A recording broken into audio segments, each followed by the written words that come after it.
Think out of the box. President Buhari charges his lieutenants as the federal government moves to overcome the harsh economic realities at the moment. Plus, President Buhari reaches out to chief executives at the third tier of government for even development. This is NTA News Panorama. Mogechi Paul on the beat.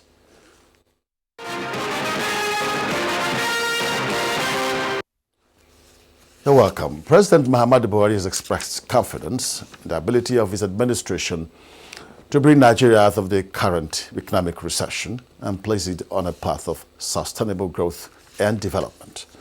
Speaking at the opening of Cabinet retreat on the economy, the president assured Nigerians that the prevailing challenges will be turned into opportunity for the nation. State House correspondent Damosambo reports that the retreat, attended by critical stakeholders, has its theme, building international synergy for effective planning and budgeting in Nigeria. With the theme, building interministerial synergy for effective planning and budgeting in Nigeria, the cabinet retreat had in attendance seasoned economists and development experts as resource persons. It is designed to analyze the state of the economy, build consensus, and discuss the framework for the 2017 budget, especially its key priorities and deliverables. President Muhammadu Buhari described the forum as appropriate and timely when efforts are being made to implement plans to rid Nigeria of its dependence on oil, diversify the economy, and bring the nation out of the current economic recession. I trust that the cabinet members will learn from the experiences of the resource persons and facilitators to prioritize their sector programs and projects to bring the country out of the current economic recession and place it on the path of growth and development. This is in line with our administration's determination to lay a solid foundation for growth and development as outlined in the Strategic Implementation Plan. The president said because of the need to focus on key priorities, some ministries may get what he called significantly less capital allocation than they received in 2016, while others may get more.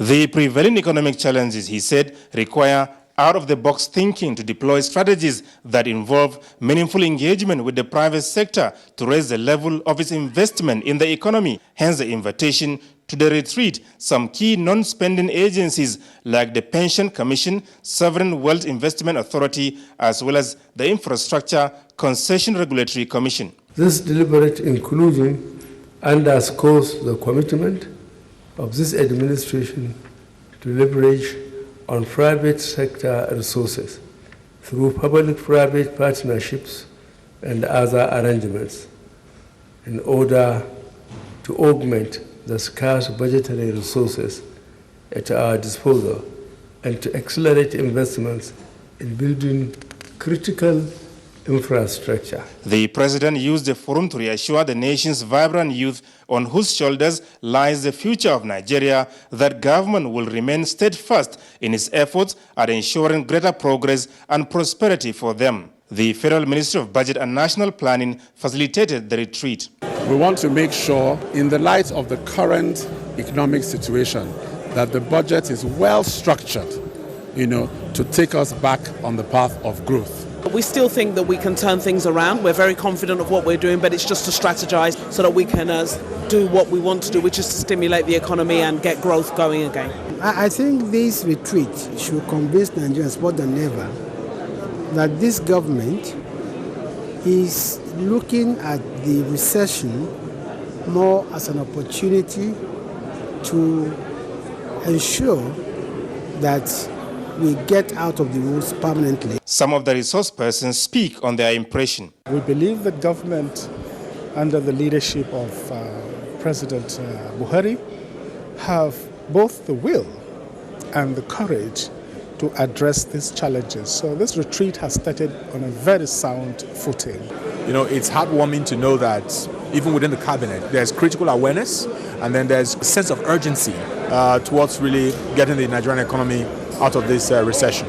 Consensus reached at the cabinet retreat will be forwarded to President Muhammadu Buhari for consideration. From the State House, Adamu Sambo, NTA News. In the meantime, the federal government has slammed the People's Democratic Party, PDP, for asking President Muhammadu Buhari to quit office, calling the former ruling party a shameless irritant bent on distracting the government from its rescue mission. Minister of Information and Culture, Lai Mohammed, in a statement in Abuja, said if the PDP had understood the meaning of shame, it would never have dared to even make a single comment on the same economy it did everything to kill. The minister maintained that the PDP, instead of showing remorse and rebuilding itself to a strong opposition party, has continued to blame the successor Buhari's administration, which is left to pack their mess. Alhaji Mohammed said that what the PDP has consistently put up as vibrant economy under its watch was nothing but a bubble that was buoyed by massive corruption and chronic incompetence. Lai Mohammed said the candid truth is that Nigeria failed under the successive PDP administrations, which failed to save for rainy day and must be constantly reminded of this grave mistake so that Nigeria won't repeat the same mistake. The fact on the revenue front, the minister added, is that there was just a failure of leadership which was compounded by the non-transparent use of funds. The economy which the Buhari administration inherited was certainly in their strait, with huge amount of salary arrears that were being owed at various tiers of government. If after earning so much resources and increasing the total debt stock, the government was not able to meet salary obligations for up to 7 months, then something was definitely wrong somewhere. And if this is not evidence of a collapsing economy, one wonders what it was, the minister wondered. President Muhammadu Buhari has made a case for legislation towards ensuring a clear definition in the relationship between the 3 tiers of government in the interest of the people. In an audience with the leadership of the Association of Local Governments in Nigeria, he was emphatic that the present relations between the federal, states and local governments is not a nice arrangement. So that's correspondent Adamu Sambo reports. President Muhammadu Buhari emphasized that there is a missing link in the relationship between the 3 tiers of government, especially states and local governments, describing it as a serious constitutional problem. As he puts it, the states feel like they own you if you belong to the same party, and it is worse if you don't. He said unless there is absolute clarity and transparency through legislation, the relationship will continue to be exploited against the interests of the ordinary people of the country. As a solution, the president advised the local government chairmen to consult their people and seek for constitutional amendment to free their councils from the strange hold of the states. This, he said, is the only way to limit the damage being done to the 3rd tier of government and ensure better service delivery to the people at the grassroots. On the request by Algon for the release of $3.2 billion wrongfully deducted by the federal government for the final settlement of foreign debt in 2005, the president said government has recognized the judgment, but the timing of the demand for repayment is wrong given the unfortunate financial climate in the country. The acting national president of Algon, Ibrahim Ahmed Karai, had presented a 6-point demand to the president, including the repayment of the debt and the need for the federal government to free them and their resources from the control of state governments. The Algon leaders expressed full support to President Muhammadu Buhari in the pursuit of his 3-point agenda of securing the country, fighting corruption, and reviving the economy. What Mr. President is doing is worth doing. We are solidly behind him. From the State House, Adamu Sambu, NTA News. From the legislature comes this report that the Senate President, Bukola Saraki, has challenged the African Organization of Supreme Audit Institute to come up with realistic and practicable solutions towards tackling environmental challenge in the continent. It was while receiving a delegation of the institution in Abuja. National Assembly correspondent Waziri Zeyana has details. Over the last 20 years, environmental sustainability has become a global challenge and synonymous with responsibility towards future generations as a result of rapidly deteriorating ecosystem. Environmental issues are global and they require global cooperation. A lot of international conventions have been signed by many countries, and what's difficult is the implementation. Many citizens feel that government's declaration concerning the environment should be subjected to independent audits to assess the extent to which they are implemented. As Nigeria hosts the 6th annual meeting of the African Working Group on Environmental Audit, members call on the Senate President to appeal for federal government's continued support towards a joint audit to be carried out on River Niger. The working group is mandated to contribute to the understanding by our member institutions of specific issues linked to environmental auditing. It is under the guidance and counseling of this working group that we were able to commence and complete an audit on the drying up of Lake Chad. The Senate President commended the Supreme Audit Institution and pledged Senate continued assistance at all times. Different countries in the past particularly always try to push it at the back, thinking it is not as important, but its impact on every area or facet of social development cannot be underestimated. For the past few days, participants from various countries have been engaged in discussions, profound reflections, frank and fruitful exchange that aims at mitigating negative effects of environmental degradation on the African continent. From the National Assembly, Wazir Zayan, NTA News. More on environment matters. Following the tremor that took place during the week in Kaduna, the Surveyor General of the Federation, Jacinta Awudu, is to meet with all state Surveyor Generals and other relevant government and state agencies for a sustainable solution on the matter and related issues. This was during a press briefing in Abuja. Mia Ogidi reports. The basic thing is that there's going to be a kind of a crack on the plate. And when they are cracked, it releases some forces. And because there are no places to contain it under the Earth's surface, it comes with a sudden force onto the surface of the Earth. And there will now be some shaking of the Earth. This is what experts refer to as head tremor, and it took place in Jaba local government area of Kaduna State this week, creating panic among residents, though no life was lost. We knew that there was mining activities around Koi area in the 1950s. They were looking for tin. But I'm not saying it's because of the mining activities that was responsible. No, it is possible that there is an intraplate fault around that area. Yes, different factors may contribute to head tremor. But for the Surveyor General of the Federation, Jacinta Awudu, there is still need for interagency collaboration. Cadastral and topographical surveys are enshrined in the concurrent list of the 1999 Constitution for both the federal and the state governments to legislate on. Hence, there is need for roundtable discussion.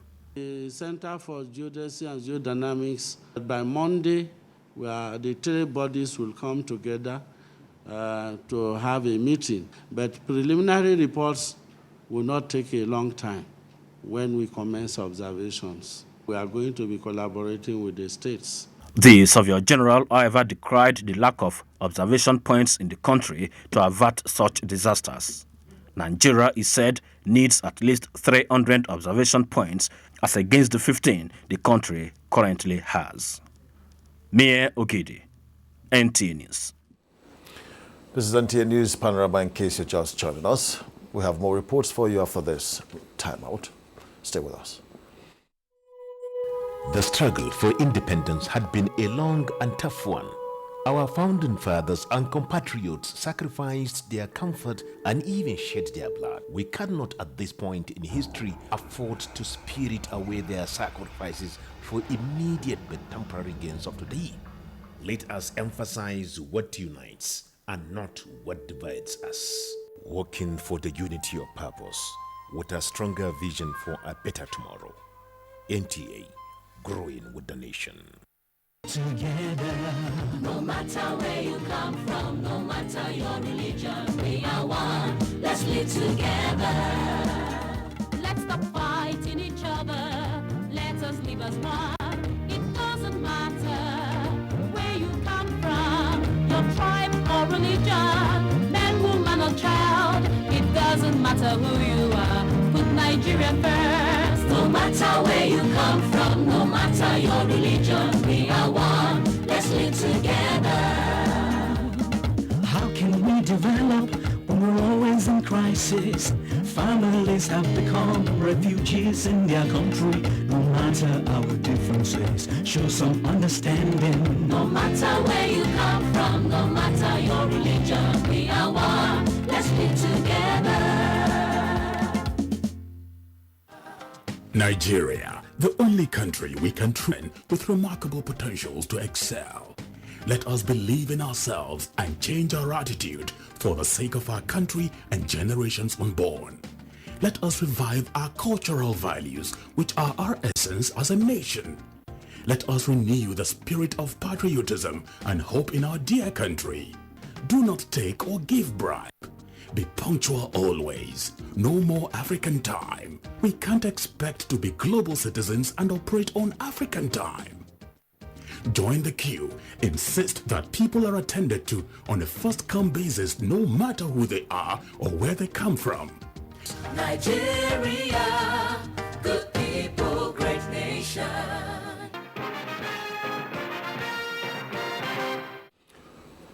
You're welcome back. The federal government has set up an inter-ministerial committee on honey, bee wealth and pollution with a view to developing a policy to enhance production for export.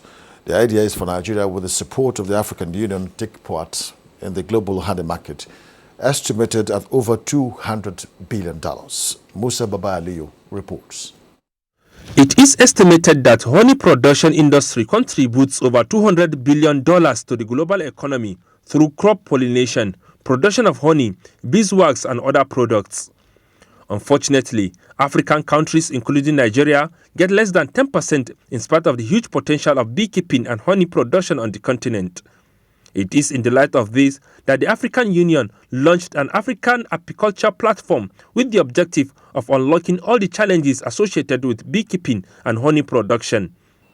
Pollination services that constitute the premium apiculture enterprise globally and that could generate as much as 10 to 20 times more earnings than honey are not harnessed in most African countries. Minister of Agriculture and Rural Development Adu Ogbe said the government identified honey industry as a key area for the much-needed diversification. We are trying to reform the Bank of Agriculture, bring interest rates to the lower end of the single digit, so you can do your business, make money, give us genuine honey, not syrups adulterated and imported from all over the place. What we are really looking for is for the government to really come in and help women in apiculture. It is expected that with the African Union initiative, Nigeria and other African countries will produce significant amount of honey for export in few years to come. In Abuja, Musa Baba Aliyu, NTA News. Politicizing security, corruption within the system, lack of required technologies to match rising trend in terrorism, and compromising national interest have been identified as factors militating against national security. These were the views of security experts at the second seminar organized by the Department of State Services for participants of Executive Intelligence Management course. Joseph Johnson reports. With a myriad of challenges plaguing national security over the years, including insurgency, youth unemployment, climate change, and many others, security agencies cannot be fixated on one paradigm to combat these threats. This is what the seminar seeks to achieve as speakers deliberated on the dire need for Nigeria to have a national security policy. Not only were we in denial, but we were also politicizing Boko Haram. And we politicized it, we were engaged with weak intelligence. Our intelligence was very weak, was very contradictory. We as a country should endeavor to have a good background check on anybody that is coming to serve in our security agencies. I've also advised that technology and human intelligence should be enhanced in terms of skill development and all. The interactive session presented a new paradigm to not just the security agents, but the citizenry, which is to see security as peace, development, inclusive, and of course as everyday life. From the Institute for Security Studies, Abuja, I'm Joseph Johnson, NTA News. Still Still staying with the security sector, the Nigerian Armed Forces has described the latest video released by Boko Haram as diversionary and a desperate attempt by the sect to remain relevant. A statement issued by the Acting Director, Defense Information, Brigadier General Rabi Abubakar. So the video clip is a complete show of weakness and sign that the end is near for the insurgents. Hence, it does not in any way pose a threat. He said the military is equally not deterred by the Photoshop assemblage of worshippers at the supposed Eid al-Kabir prayer, which is a replica of the video clip released by the sect in 2014, and therefore should be disregarded. The statement added that the Nigerian military is highly committed to do all that is required within its rules of engagement to ensure that no part of Nigerian territory is conducive and habitable for insurgents and any other criminals to stay and operate.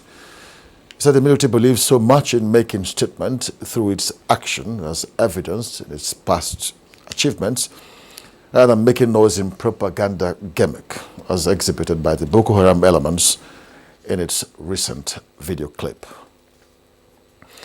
The Federal Road Safety Corps have expressed readiness to partner the Economic and Financial Crimes Commission, EFCC, with a view to cross-fertilize ideas on cutting-edge technologies and synergy. Co-Marshal Baboyo Eyemi affirmed this while receiving the chairman of the commission, Ibrahim Magu.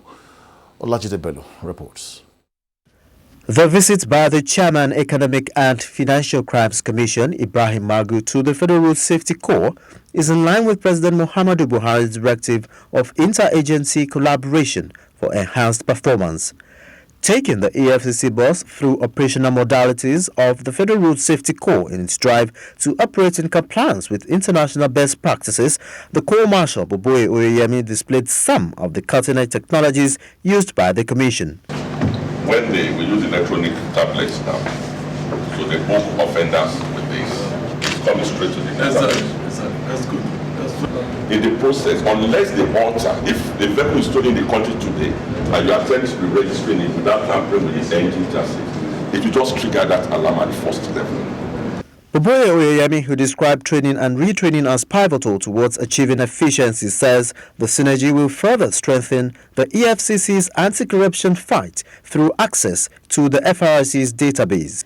Chairman of the Economic and Financial Crimes Commission, Ibrahim Magu, noted that as an interagency organization, it is trying to reduce its workload through partnership with other law enforcement agencies. It is in the interest of the services to work together, to collaborate and share information and intelligence. In Abuja, Olajide Bello, NTA News. A new education policy that will guarantee a turnaround of the sector in Oyo State is to take off from the new academic session. Governor Biola Jumobi announced this while receiving the report of the committee to review past policies on education in the state. Adebola Ogulano reports. Some months back, the state government announced a proposal to engage public-private participation in the management of secondary schools in the state, which generated diverse reactions, which eventually resulted into a 7-week industrial action. Following this, an education committee was set up to collate a memoranda and make recommendations on the proposed education policy. Chairman of the committee, Professor Adeniyi Gbadigeshin, said the committee had recommended that the state government should go ahead with the implementation of the education policy. Closer supervision. Students will know that people are really watching them. It will be the cost of running school will get reduced. There's no doubt about it, because these people will now make sure that even the infrastructure available are well maintained. In his remark, Governor Abiola Ajumobi commended the committee, stressing that the report of the committee would be adopted as the foundation of the implementation of the policy. Every time we had our searchlight, we build our searchlight on any ministry, you will see inefficiency, you will see deterioration, and we believe it is our own duty as government to improve things. He added that the present administration is determined to revive the education sector in the state. In Ibadan, Adebola Ogunlano, NTA News. Talking sports now. Super Eagles move up in latest World